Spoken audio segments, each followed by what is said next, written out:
Hello everybody, I'm just putting this video out and I'll be adding a few more bits to this video and I'm going to premiere it. But the other day we had Josh on and we were talking about how the birds don't fly and a few people went, birds don't fly? So here's just a little bit more to explain. I could use something else. I think I said his name was Victor Schuberg, but I think it's Victor Schuberger. And he was amazing and he was watching the birds and he made his aeroplane through watching the birds. So the birds know it all. We don't know nothing. We learnt from the birds. But anyway, here's Josh explaining his bit and about vampires. Anyway, and then on to James. James is going to be talking about how they make money out of anxiety, which is just, anyway, I'll explain that later on. Anyway, please watch and enjoy.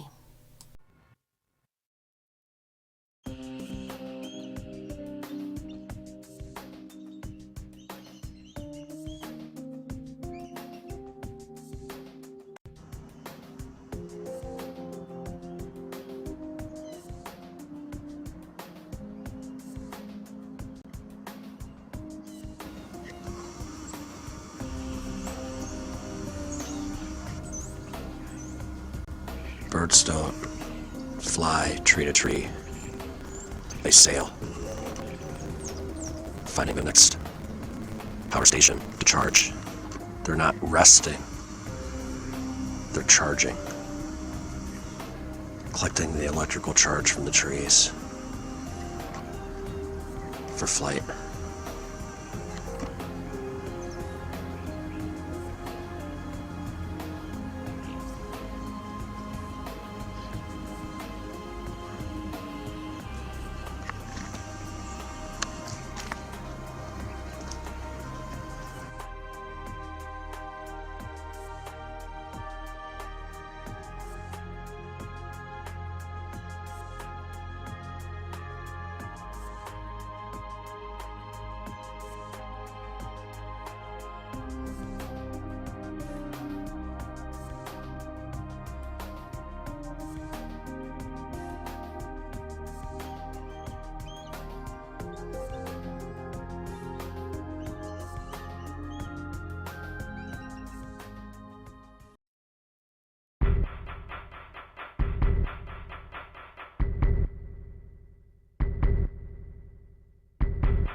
Bat lets out the dark. One day, Bat was asked to deliver a mysterious basket to Moon. The journey was long, and Bat became tired and hungry before she arrived. She laid the basket down and fluttered off to find food. While she was gone, Mouse, Deer, and Manya saw the basket, thinking it might be filled with food. They opened it. It was dark inside. But the moment they opened the basket, the darkness flew out and escaped. When Bat returned and found the basket open and empty, she was very upset. Every night she flaps her wings and tries to gather the darkness back up.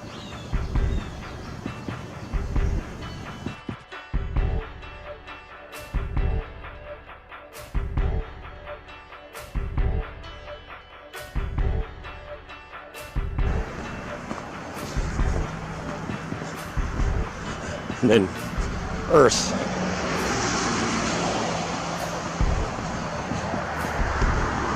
I don't even know that if we even live on Earth.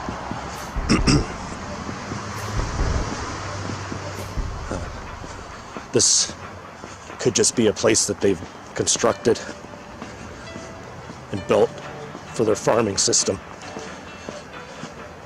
You know, we're a breed of human that they created in their image. Right? Like it's written. They tell us what they're doing to us while they do it. So they created a breed in their image. It's the best way to hide amongst us is they look like us, you know.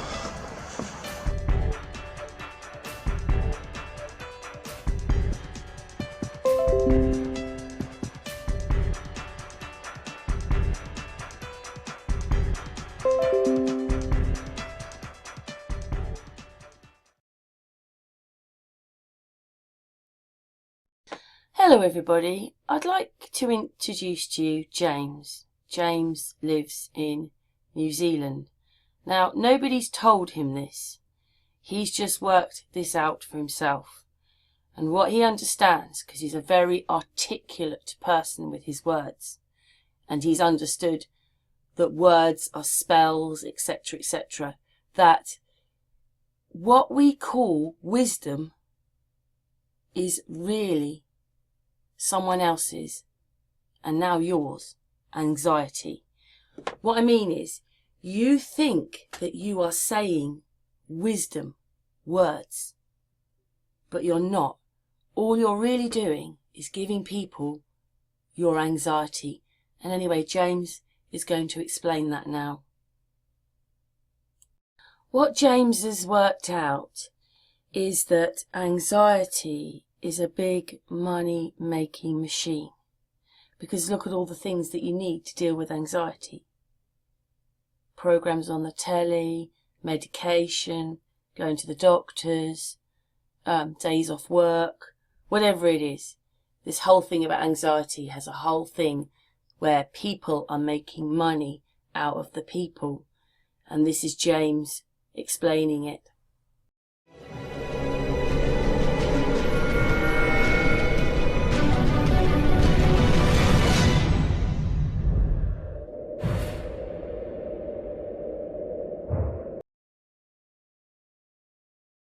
We're going to talk about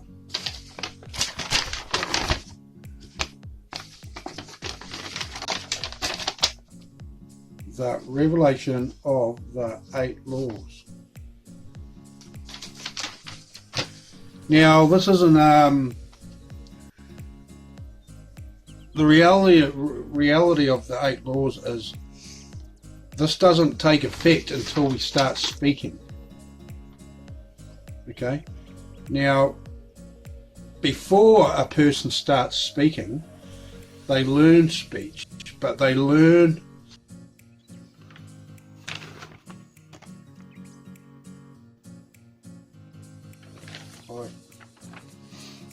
the 3rd law of anxiety. You must allow when someone wants to ignore. Now, that's the natural consequence. Considering the first 2 laws, that's the natural consequence of the first 2 laws, and as a byproduct of the first 2 laws, and that's where that comes from. It's a absolutely natural consequence if you allow other people to conceal their anxieties. And that's like not really probably the best way to put it. It is, this is because of courtesy, because the character of consciousness, part of it is courteousness and respect, right? And so it's a natural consequence of the first 2 laws is that you must allow other people to conceal their anxieties, which is effectively ignoring how you feel. You know, many people know that other people are concerned about what they're up to, and they willfully ignore it, you know. And so the 3rd law of anxiety is you must allow when someone wants to ignore. And the 4th law is also party to the first 2 laws, which is you must accept without question the dishonesty that is caused by the first 3 laws. And that's really, the 4th law is really an extrapolation of the 3rd law, and the 3rd law is really an extrapolation of the 2nd law. But these are about conditions. This is like you've got the personal experience, and then you've got who you are talking to, and then you've got the general way we operate, right? And so this is probably a big reason, a very leading catalyst of why the media does not talk about anything that is about the causality of issues. They never talk about the causality of issues. They're never going to track down the parents of someone who is suicided by the police, or committed suicide, or done some criminal thing, or anything. And in keeping with that, they also don't really get too into why people excel. You know, what was the path that led to the person winning the championship?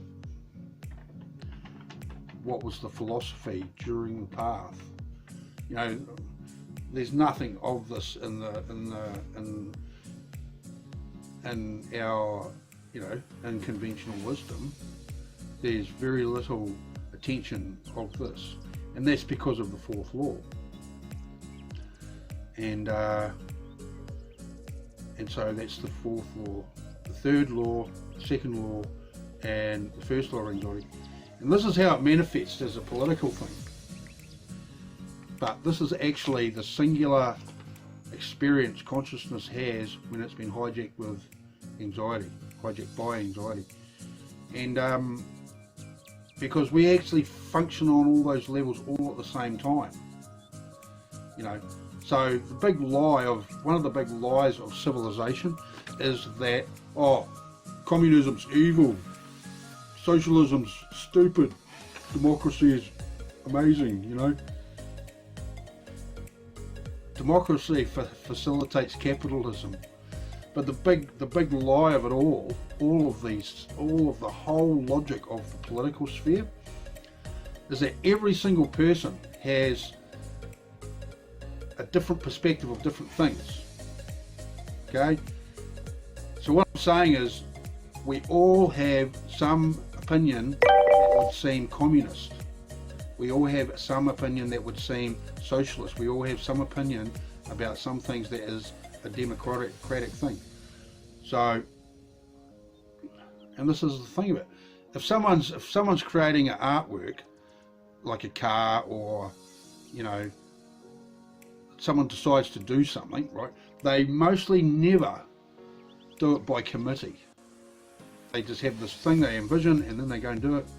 And it could take years to make it happen, but they're strictly a dictatorship.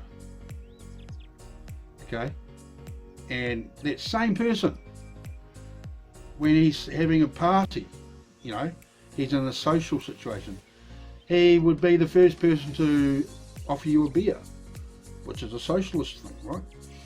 Make sure everyone's got a beer, you know. Mum would make sure everyone's got something to eat, you know. And but Mum would be a communist when it came to her garden, you know, or how her family is dressed, you know. And then the democracy thing, this is the forward planning thing, this is forward thinking, you know, that, you know, it's invariably when it involves other people with a forward thinking idea. You start thinking democratically about it and how you can network people together. Okay, and so you see, well, the whole three political ideologies actually all exist at the same time in every person. Okay, and it's just what you get with an intelligent being. It's what you get with consciousness. And so this is why a lot of artists hate recording labels, because the recording label messes with the creative direction. Okay, this is why they hate it, and that's just something I'm aware of and out there. They absolutely hate it. So this determination of communism, socialism, democracy, this comes from actually the perspective of the 8 laws, the worldview that's been created through the person's relationship with the 8 laws and how they can best move forward, getting credibility, getting political credibility, getting listened to people. They choose either one of these things that might be the best vehicle for their aspirations, and so that's the consequence of that. And but according to, going back to the premise of this video, how does this influence language?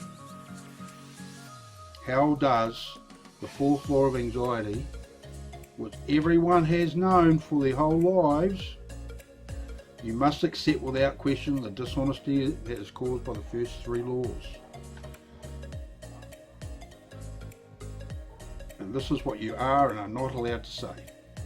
And this is part of why a great many people that have existed on the earth are actually virtually told that they only use 10% of their brain. Because I've asked hundreds of people that, and mostly every one of them has said yes. They were told as children that they only use 10% of their brain. And so, you know, and so this instance of anxiety has the result where young people are told that at a very early age, and this is why religion has been a central pillar of Western civilization, actually, and in all peoples, it's because of this. See, that's that you know, that qualifies it. Religion qualifies it, you know, in a tangible way. Okay, tangible, or the lie that everyone believes. Okay, the lie that everyone believes is the truth.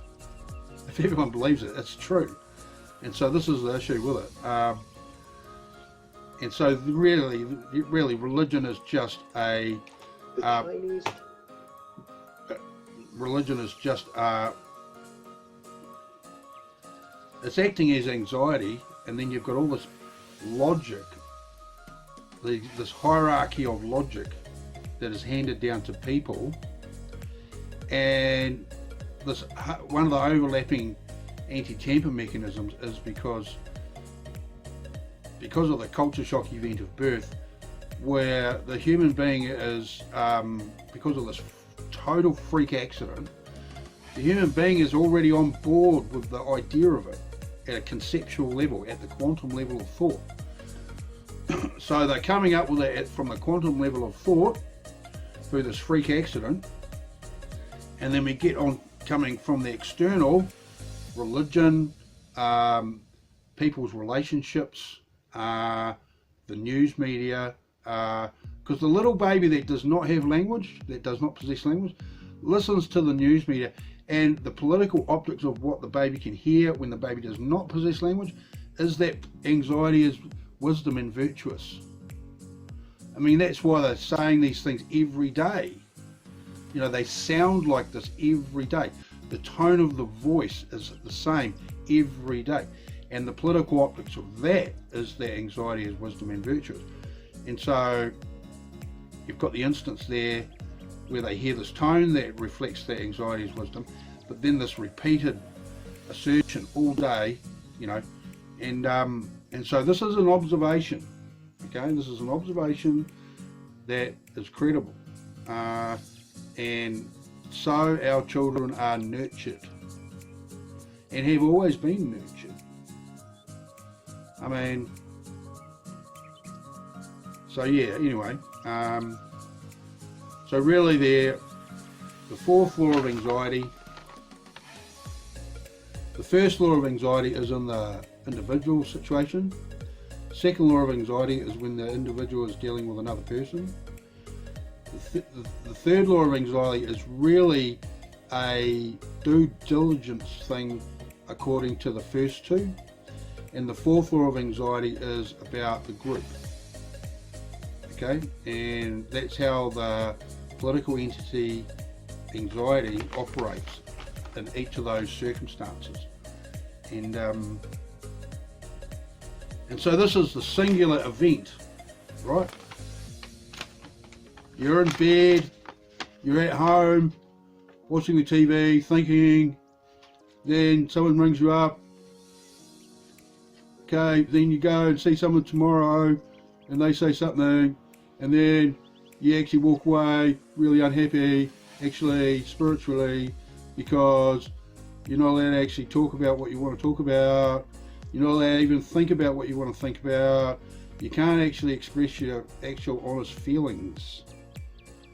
Okay? And this is the spiritual element. This is a consequence to the spirit. The spirit, we have consciousness as our spirit. This is the experience of consciousness. Okay? So in your course of your day, you have this double down experience that anxiety is wisdom, and all the while consciousness is going, what? And so that's what I've observed. And then we get days and days and weeks and years and years. And we have these outcomes that we have. I mean, really, I'll just say one of the primary consequences of believing that anxiety is wisdom is it will stop a person valuing education, because they are too focused on their problem and they can't stop focusing on their problem. The problem has much more higher value if the person believes that anxiety is wisdom. And so again, you know, the fourth law has an implication that when someone's running around trying to get you to listen to them, they'll load up what they're saying with anxiety to make it seem like it's really important, you know. And this is kind of a lot of why the middle management people in the middle management, they talk to the people on the floor, and they a lot of the time load up what they're saying with anxieties. And this is the leading cause why the nurses in New Zealand just did the big strike. Conditions. And this is because they live in this environment that's riddled with experiences of being handed down communications that are loaded with anxieties. And then it takes the mind completely off the job, off the solution, and it makes the problem really important, and anxiety has no interest in solutions. It is instinctively anti-changing anything. It wants to keep things exactly as they are. Okay? And that exists from the quantum level of thought all the way through the different social situations that bring about the 8 laws, that require a law for that situation. Okay? And so, and this is going on all over the world, man. So there you go, that's the third and the fourth law. They're all a product of the first law, actually. That consciousness has had the culture shock event of birth, where it is the first thought that anxiety is wisdom. And that automatically creates the second law when you're dealing with someone else. And then the third and fourth law are automatically materialized, because this is how consciousess, while hijacked with anxiety, can cope with these different social situations. And so that's the fourth law of anxiety. And so for the next vid, I will be doing the fifth law of anxiety. But again, I'll say that all of these work together. They are a measure of each one, and it acts as an algorithm. And so, can't wait for that.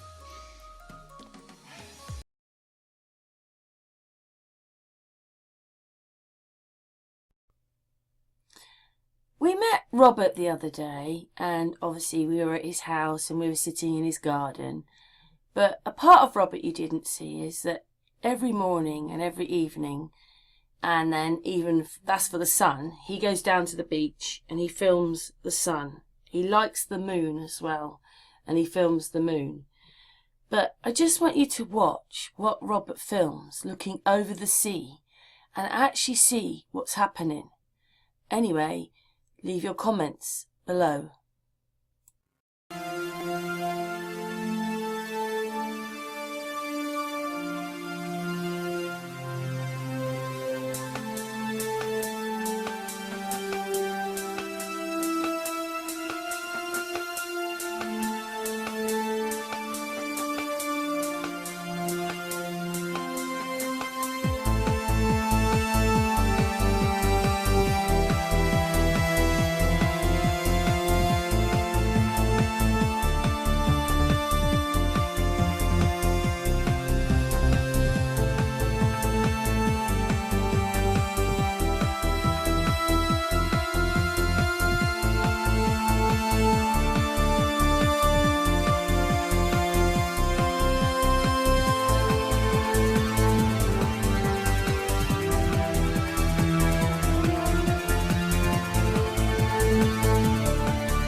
This is our friend Angel, and obviously you can see his name on the back of his t-shirt. What it is Angel has a theory about what he thinks the pyramids are to do with, and in his life his ambition is to build one himself, to see if it actually does what he believes it does by studying this the pyramids, the ones in Egypt, for years now, and working out what he thinks they are and what they do. Anyway, he's explaining a little bit in this video. I just wanted people to see that I talk to many people, have many friends, and we discuss many different things. But Hopefully you enjoy a bit of the pyramids. Hello world, Great Giza Pyramid. Well, what is the pyramid? Well, it's a little bit more than just a pile of rock in the middle of the desert. This pile of rock at the current day has a little antenna on the top, which wouldn't be doing too much except for as the wind blows every single day, thrust discharge, static electricity, is presented onto the surface of the structure. This thrust discharge is currently equalizing out with the ground below and the air above. But if we were to take this antenna off the top of it and we were to dig out the 35th barrier where dirt and stuff has settled to create a little obstruction, a resistance factor, the static electricity would start to quarantine itself to the surface of the structure. Now over time, just like when you see wind or light going through a window that has a heater and you see the ripples in the visual effects because of the turbulence of the air, you're going to make the outside of the structure kind of look like a wavy, mirage-y type pattern. Well, I believe that goes along with the stories that were told, and how come people in the 1800s could climb up under the structure, their hair would stand up on end, and they could do Leyden jar experiments and stuff. They were standing on the surface of a large Van de Graaff generator. Now, what are we going to do with this? Well, if you look at the way the structure is actually designed, it is going to bring that static electricity into the structure and pull it down into the system, quarantining it into the room within the center there, and then extracting it out as a nice big spark through that crack that was in the wall that we dug through to find the conduit behind it. Now, at the time we didn't understand about electricity, so we came up with all sorts of really cool stories about kings and tombs and all sorts of other stuff. But nowadays that we've all been to 7th grade science, we can see what was actually going on down here. The only two parts of this whole structure, this being ground level, that actually touched Earth would be the pit in the grotto and the pit in the subterranean chamber. So the pit in the grotto is actually going to become our, what we refer to in school as a cathode, and the pit in the subterranean chamber is going to become an anode.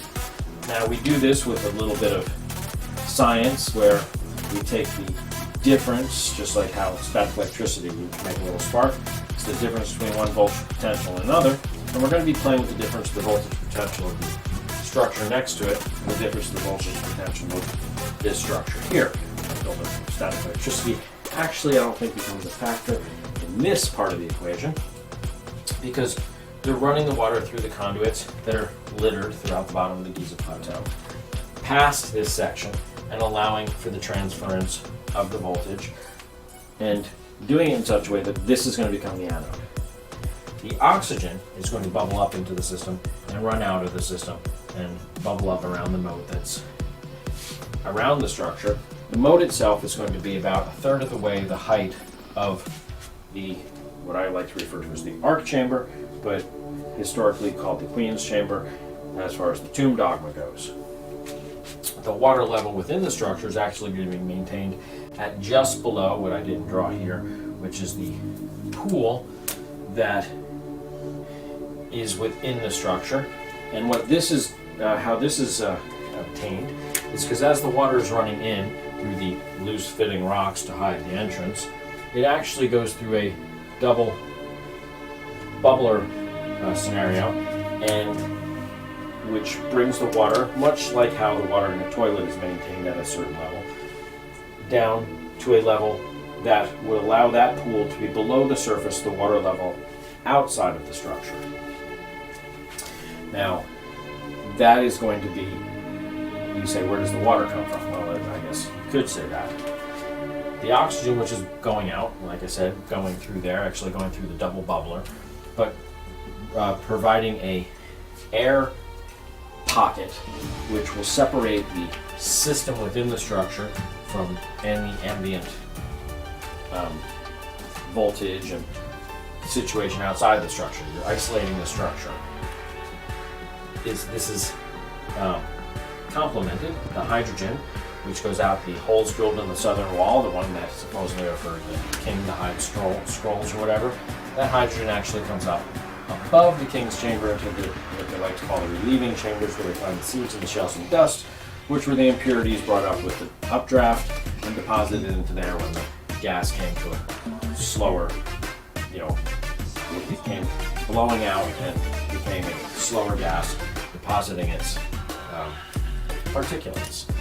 That builds up the way hydrogen does. The pressure is actually bubbled in through the bottom of the king's chamber, the back northwest corner, where there's a hole in the bottom of the king's chamber next to the box that's in there. That whole current day is covered by a sheet of metal which is painted to look like rock, but it's still there. That hydrogen is going to bubble up into the room and it's going to kind of hang out there. Well, what you probably know, but may not, is that the only entrance into the structure, other than this one down here, is the southern conduit. That is actually going to be where the air, 78% nitrogen, 21% oxygen, and 1% carbon dioxide. That is going to get brought into the room, burned together with the hydrogen, and creating water. That water is going to flow down the system and do as I was suggesting as far as the pools and stuff. Now, along with that, condensation is going to be occurring, and the reason the ribs are on the side of the structure is to allow that condensation to keep falling. All this precipitation and condensation and falling is going to bring the static electricity down into the system through a series of gates and stops that are created within the system, and quarantine it down into the queen's chamber. As condensation occurs, the opposite of a steam pipe, when you boil water and it blows out the steam, here it's going to be creating a vacuum, which is going to create a draft, more so pulling this energy, the static electricity, into the queen's chamber, the coolest location, away from all this hustle and bustle of fire in the middle, that gives the pyramid its name. Condensation is going to occur. As more and more condensation occurs, more and more surface space is given up to the water droplets, and the static electricity has less and less surface space to reside on, until eventually has nowhere to go. It's going to crack through the wall in a electrical type format, creating a scar that we didn't understand was an electrical scar until current day, when we understand electricity was drilled through that to find the conduit behind it. The conduit behind it would have been led elsewhere upon the plateau, and we can go into that when we actually discuss other structures and how they all work in congruency to be one system, not individual standalone structures. Thank you. Have a nice day.